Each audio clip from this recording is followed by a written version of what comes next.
Welcome back to War Thunder. Welcome to the tank review on the Panzerkampfwagen 5 Ausführung F, or more commonly known, the Panther F, which is a German battle rating 6.0 rank 4 medium tank. And it has kind of the same battle rating as the Panther G and also the Tiger E, to which I will them also compare. It is one of those tanks that is considered to have many problems in the game. I have to say, I think the tank is really not that bad. In fact, in realistic, it might be really good. However, it is vulnerable to shots in the side, but I guess every tank at this battle rating has problems when it receives a shell in the side. What this tank is actually for me, a synonym is the switch in the German line between the Tigers and the Panthers. Normally, you would expect that the Tiger fulfills the role of a heavy tank, while the Panther fulfills the role of a medium tank. But in terms of practical use of those two tanks, I switch it. The Panther, for me, is a better heavy tank because of the better armor frontally and also kind of more durability when receiving a damaging hit from the front. And also the mobility of the Panther F is overall not bad, but it kind of is in close quarters not as good as the Tiger E in particular, or the heavy tank number 6, which is the Japanese counterpart, so to speak. And I think this tank is really competitive at its battle rating. However, it kind of really struggles when getting up-tiered into the 6.7 or 7.0 bracket. But then you have the excuse to flank the enemy, and then your gun is more than capable of dishing out the punishment. I just collected the data for this tank and found a few surprises, and I want to show them to you. First of all, I will give you obviously a rundown on the statistics on this tank, point out its strength and weaknesses, will show you some Ace Tanker gameplay, and will, by the way, give you also tips and tricks how to make it work, but also how to take it out effectively on the battlefield. So let's begin with the armor, and we can see that the hull overall, or the shape of the tank, is very similar to the Panther 2, and also kind of is a condensed version of a King Tiger, so to speak, roughly. So the lower plate, while being just 50mm thick, is sloped backwards and has an effective thickness of around about 100mm depending on the exact angle that you look at it. The upper plate is 80mm thick and sloped backwards at 55 degrees. The effective thickness ranges from 130 to 145mm depending on the exact angle. Especially when somebody shoots at you from like this angle, a lot of very big shells can also ricochet. I got here numerous times shot at by IS-2s that just thought they could pen me wherever they shoot, and they just ricochet and I could kill them in return. But then there is this machine gun port here, and the outer side is very tricky, very rounded, and also creates a lot of bounces. However, the center directly is 80mm, so this is kind of a weak spot. The hull on the side is on the upper part 50mm, and it's a bit sloped, so effective thickness is around about 60mm. Behind the tracks it's 40mm. We also have those 5mm side skirts that in theory should protect you from big high explosive shells and heat shells. In practice it doesn't really work like that, and to be honest, not many people use heat at this battle rating anyway. Then you also have this interlocking road wheels that in theory also provide you with some beneficial additional armor. Then we come to the rear of the vehicle, and that is relatively thin with just 40mm, but again it's a bit sloped, and you might be surprised how much you can actually bounce from it. It's obviously not a a promise, but like with the King Tiger, so to speak, you could also try to reverse angle, especially with AAA. You can make it relatively tricky for them to penetrate you when you are at like a 45-degree angle to them. And that comes in handy because the turret is thicker with 60mm all around. Then we also have this Schmalturm design, which is practically 120mm at a 21-degree angle, so the effective thickness is around about 130mm or a little bit below.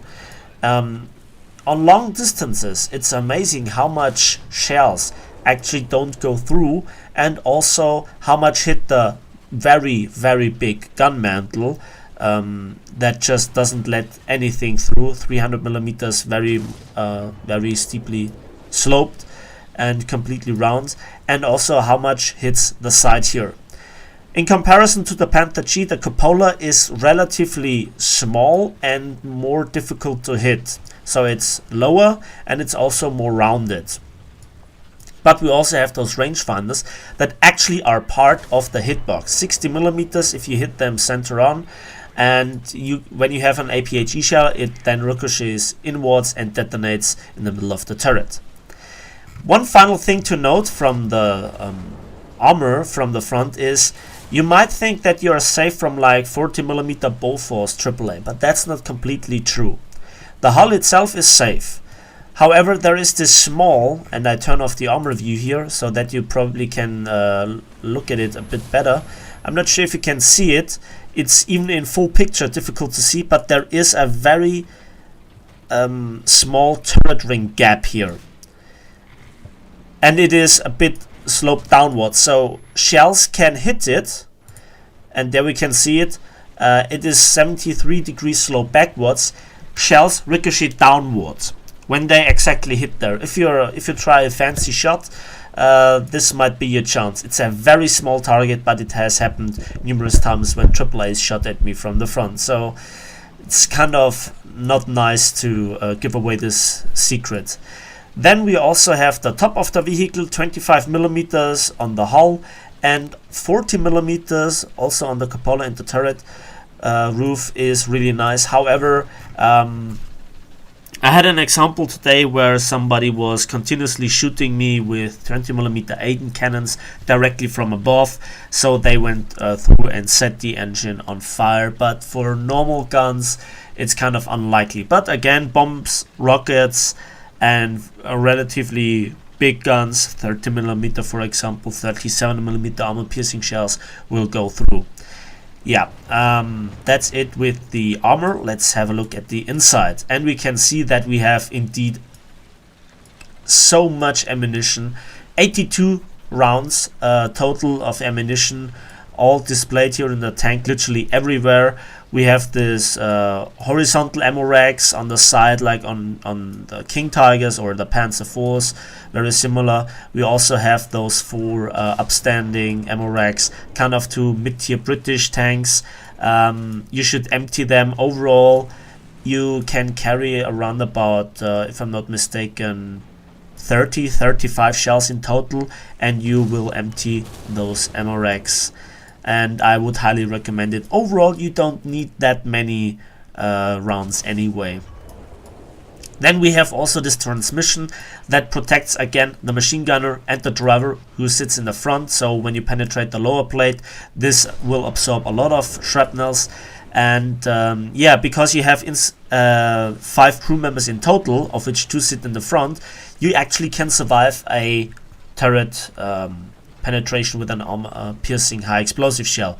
The gunner together with the commander sit on the right hand side, and the loader is on the left hand side. Please notice again that the gunner sits relatively low, so if you have a solid shot and you shoot up too high, you just will kill the commander and not get the gunner. So the gunner is just exposed with its head, so to speak. Then we also have those fuel tanks and those big radiators in the rear and the engine in the middle. And obviously this transmission shaft goes through the entirety of the tank. It's actually amazing how often this gets hit when somebody shoots at you from the side. Overall, again, from the front, this tank is really tanky, and you should shoot right here in this area to take out the gunner and the commander. On the other side, when you are the Panther driver and somebody is aiming at you and for some reason you can't shoot back because of reload, damage gun breach, try to wiggle your hull and your turret. The turret rotation speed is not the best, but it's not really bad like on the Panther D. So when you wiggle it, the enemy might miss this area, hit the gun mantle where it doesn't do any damage, or ricochets from the side cheeks. And the hull is also very resistant to armor piercing shells. Normally APDS and heat shells will go through, however, and well, with angling, don't angle. You can trick somebody in shooting at very extreme angles, but if you over angle it, it is easily penetratable, but not as easily as previous Panthers like the Panther D or the Panther A, which have a little bit thinner armor, I think. And yeah, I think the biggest problem with this tank in terms of armor is the armor here is nominally stronger than on the previous Panthers. However, the previous Panthers had overlays of the gun mantle and the turret front, which this tank doesn't have, and also this is flat and the entire height of the turret is a target. So especially at distance, it is not as difficult to hit it here than, for example, a Panther D or a Panther A, because they have rounded turret fronts. There is the saying that Panther D, Panther A and Panther G partially you could shot trap, therefore the Panther G has this kind of turret chin, but still this is a much bigger target. It's like, again, like on a King Tiger, where the armor is thick but flat and is a huge target. So APCR, APDS, APHE, AP, everything goes right through without any problems. So that's the armor and the interior. That brings us to the mobility aspect of the Panther F, and together with its predecessor, the Panther G, it shares the same engine with 600 horsepower and also the weight with 45.5 tons, giving both a specific horsepower to ton ratio of around about 13 horsepower per tons. That's not too bad, especially when we compare it to the bottom three medium tanks in this comparison, the T25, the T44 and the FE42R2. They are kind of similar, just the T44 sticks out a little bit. But we can see that its successor, the Panther II, is a completely different caliber of medium tank. It has a mighty 900 horsepower engine and is not that much heavier with 47 tons, giving it a specific horsepower to ton ratio of over 19. That is really great. Also, the top speed of the Panther II is significantly better. But 46 kilometers an hour is not bad, especially under the aspect that you actually see it. So the T25 does not get often to its top speed of 48. The T44 can go faster under certain circumstances, but those certain circumstances, you know, going downhill or having very hard terrain to drive on, are not that often represented on the battlefield. But the FE42R2 suffers really at the hand of its ridiculously bad top speed of just 32 kilometers an hour forwards. What cripples the Panther F and Panther G in terms of maneuverability is the disastrous reverse speed of just -3 kilometers an hour. So what this means in practice is you can get yourself into trouble, but you can't get out of trouble, and your armor does not always save you in this case.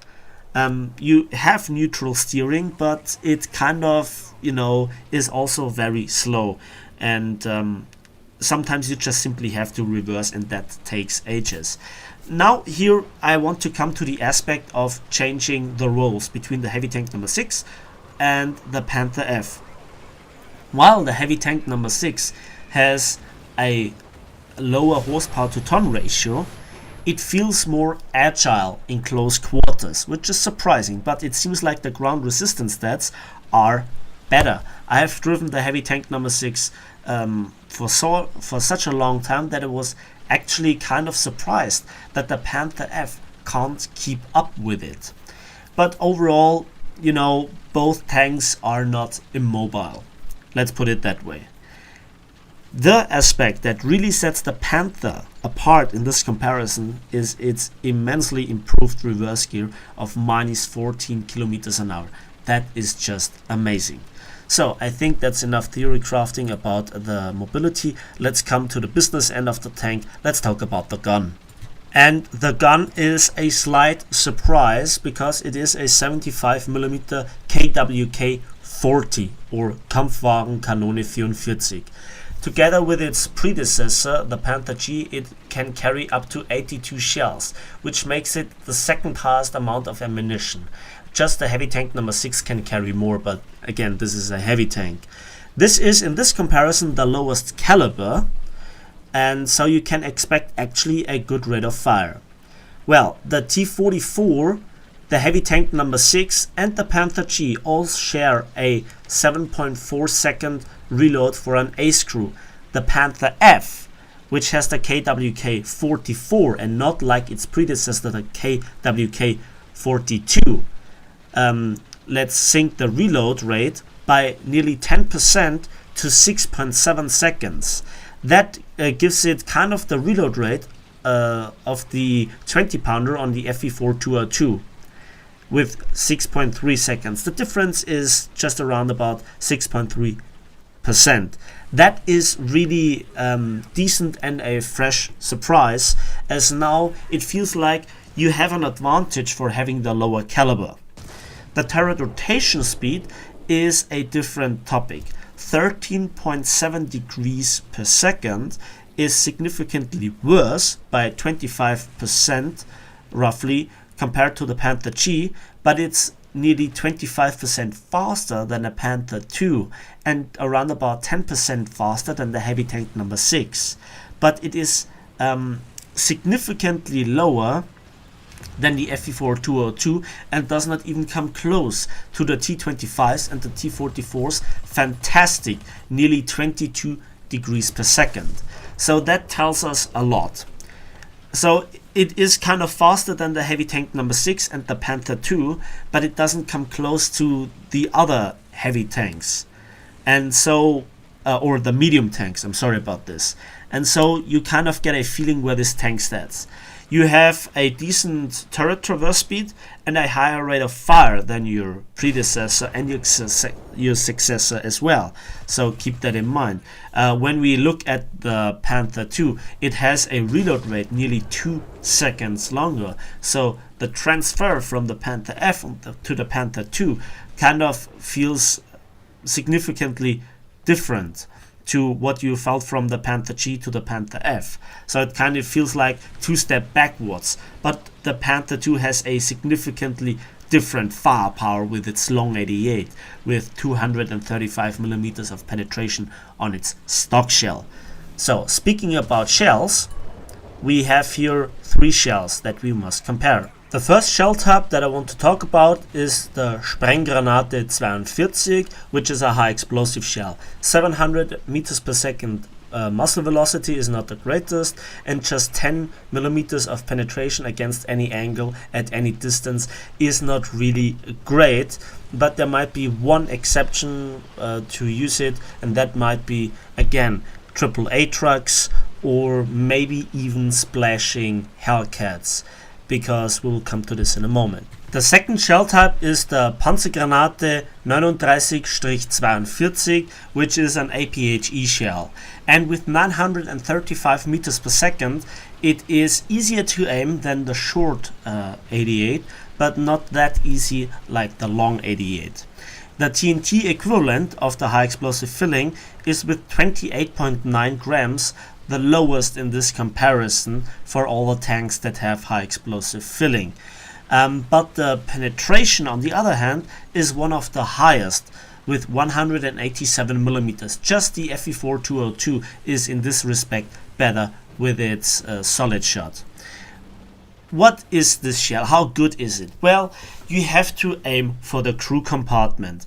This shell is not that powerful in comparison to bigger and stronger APHE shells in terms of damage effect, but it can penetrate really great flat armor.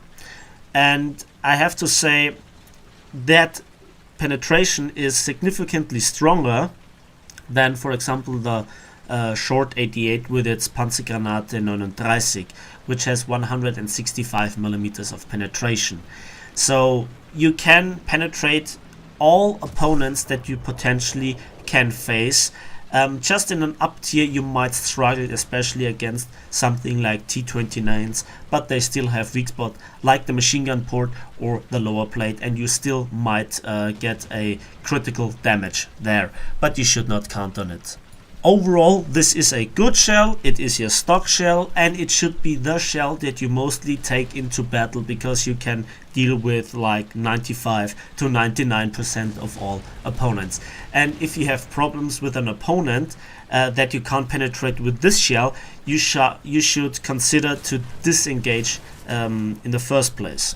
For all the situations that the Panzergranate 39-42 is not sufficient, you can actually use the Panzergranate 4042, which is a tier 4 upgrade and is an APCR shell.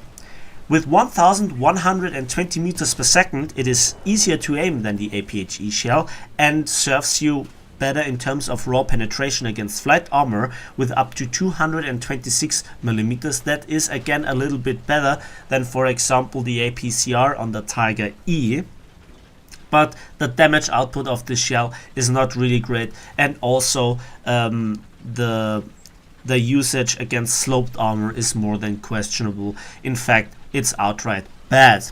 However, thanks to your improved reload rate compared to the Panther G, there might arise situations where this shell might actually come in handy, especially when you get into an up tier. But for me personally, I really rarely use it. For me personally, it's better to disengage the enemy or try to disable the enemy with shooting an APHE shell into his gun barrel and then try to retreat or aim for weak spots. And now to the gameplay here that I wanted to present you here for Advance to the Rhein or Köln. And I have to say, the one thing that I didn't mention before is how does this tank actually work between realistic and arcade. And I have to say, this tank works so much better in realistic than it does in arcade.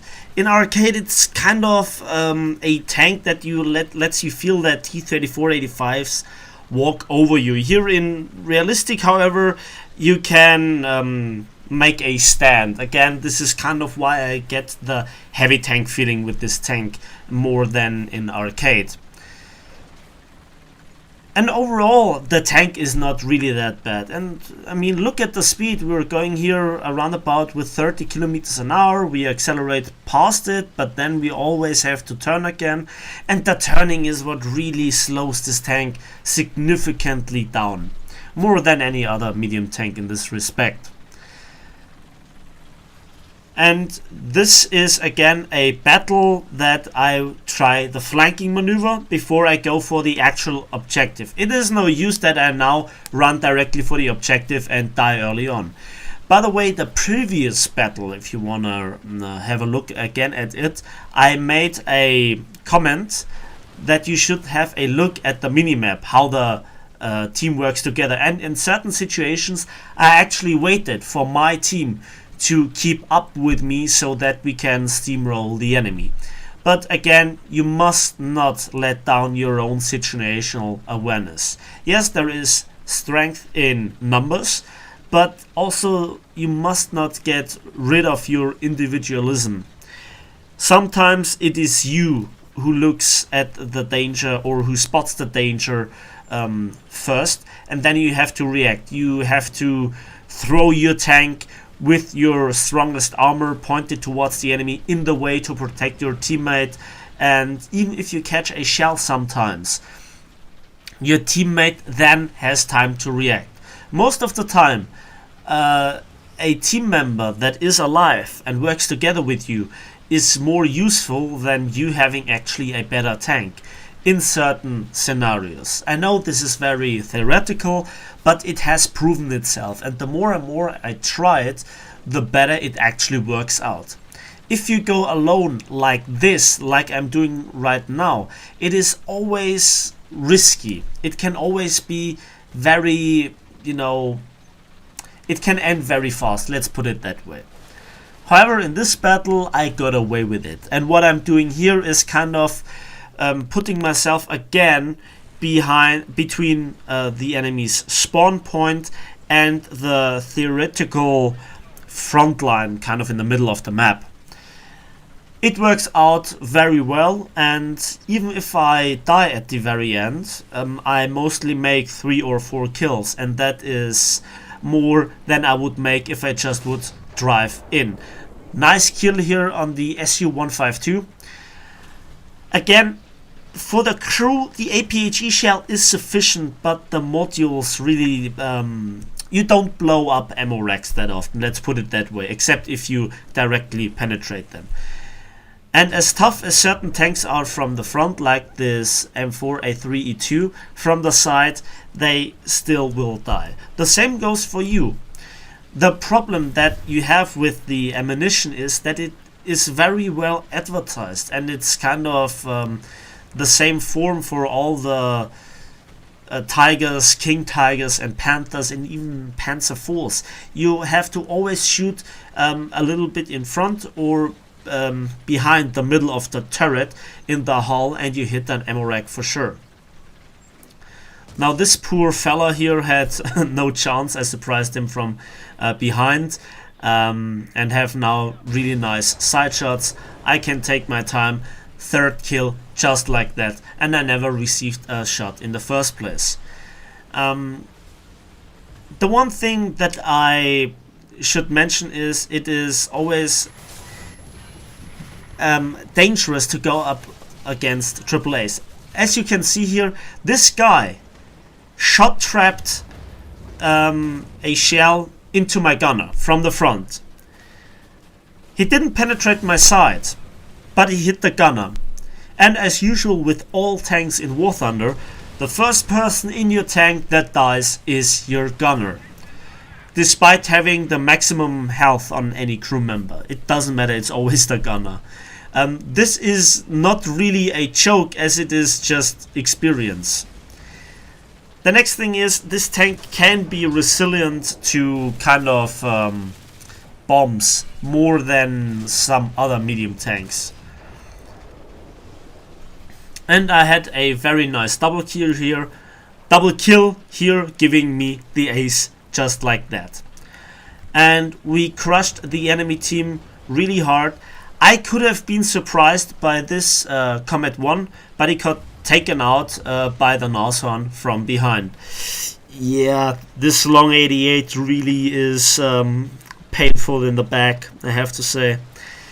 So at this point, when I look at the minimap, there is not much left where the enemy team could be, and so it's kind of time to look at the enemy's spawn point. There is just nothing left on the rest of the map. One fella tried his luck on B, but he got taken out. It was a Comet again, and yeah, it is at this point not really acceptable to go back to recap, because there are like 5 team members around. They should be able to do this. And I got reported for being a hacker again, I guess. Who knows? And again, the Nashorn saves me because there was a Sherman Firefly behind me. Yeah, again, the long 88 feasts on Shermans. At this point, the game is decided. One thing that I have to point out about realistic battles in particular is I got destroyed in this tank very often by aircraft that just seeked revenge on me, and I think it might have to do with the color scheme. However, on this map it kind of fits within the building. Not perfectly, but better, for example, as on a winter map. And again, we're surrounding here the spawn. Is it spawn camping? Kind of yes. At the other end of the spectrum, I want the game to finish. So yeah. And he did not even look into my direction. 6th kill, just like that. Again, I aimed for the crew compartment, and he did me a favor by stopping, so I could make the shot count.